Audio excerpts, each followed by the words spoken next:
that's Grandpa. So tell me about you moved back to the States with him Yes. in 1949. That was very scary for my mother because she had another surgery on the ovary at the time. And I did the bandaging for her, you know. So she still was not feeling that hot. And so I was scared to, you know, to leave. But I left anyway. It was scary to come to United States because you wonder, what are we going to do? And if you have no money, what do, you know?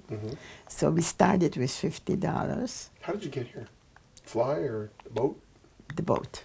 Flying was too expensive. And I borrowed money from the Jewish Federation and I gave it all back. Did you have to go through Ellis Island or no, because you were married? No. I went Pierre Son number, whatever it was. Oh, okay. And so I stayed 2 weeks in New York, and I hated it. Why? Oh, God. The people, the noise, they just didn't like it. So he takes me to South Carolina. I loved it. I wanted to stay there.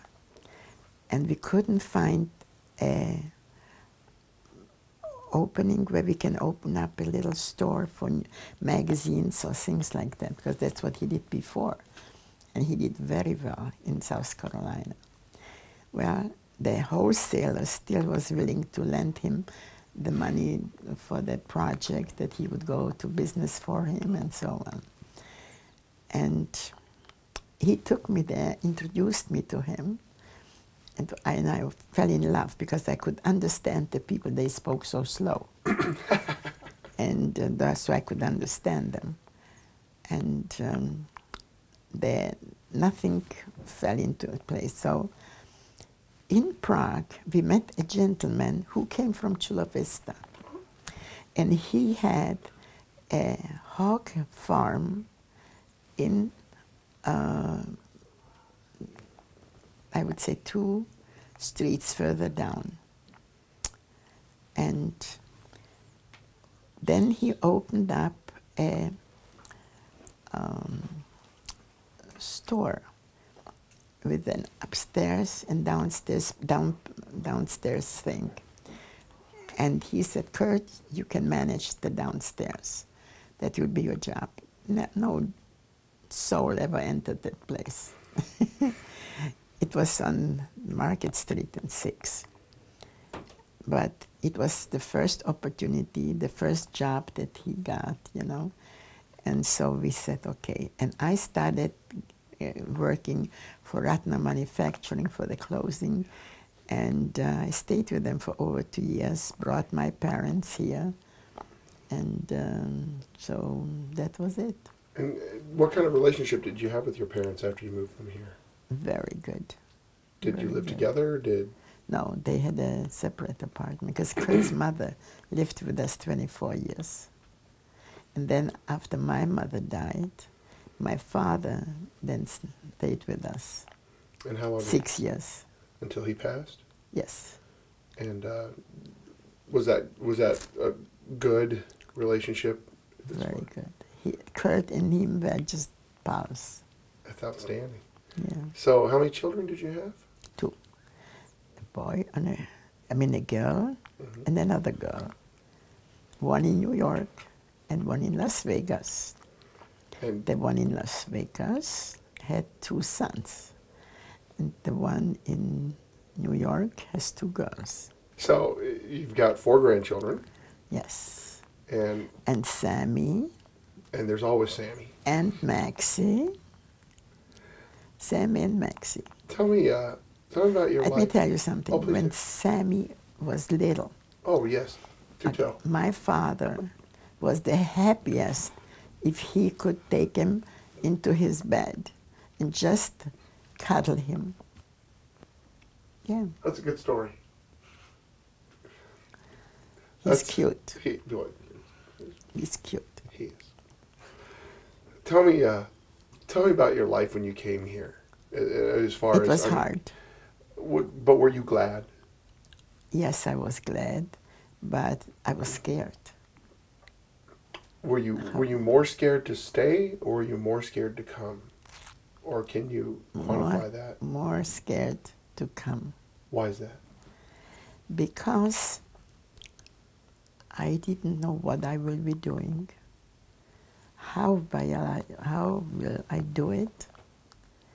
And will my husband and I accept the change? So these were all kind of questions. Sure.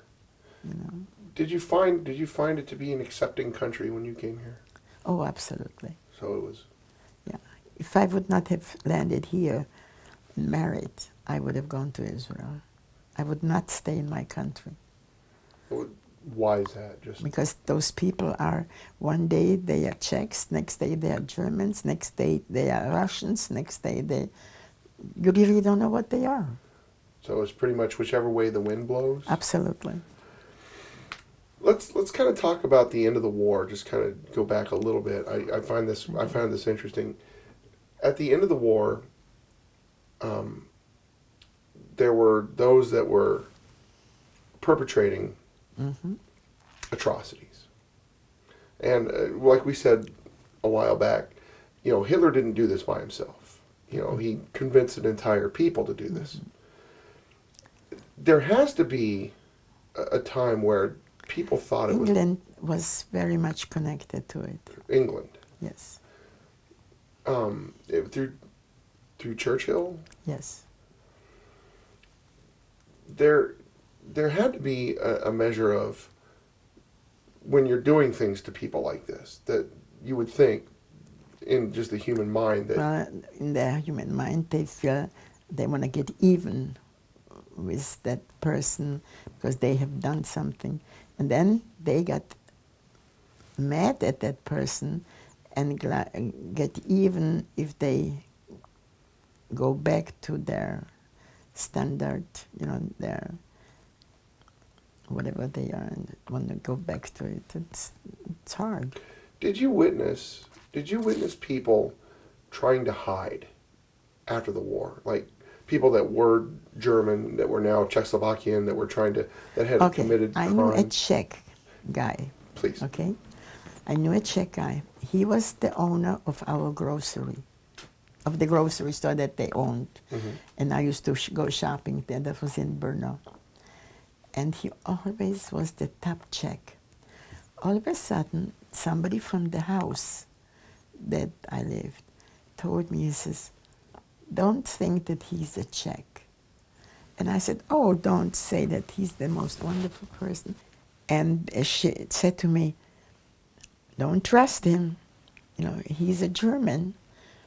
Well, I went back to the grocery store, and his wife was there alone in the grocery. And I said, "Oh, how is your husband today?" Okay, that was it, very short, okay. I get home, and we went with my father on the street where the jailhouse was. I mean, we just bypassed it. And all of a sudden I look, and in the yard is this man. And I said to myself, "My God, who brought him here?" So I went next time to the shopping something, and I asked the lady, I said, "I saw your husband, what happened?" And she said that to me, because he turned to be a German, and where he always was a Czech, the Czech got even with him. That was it.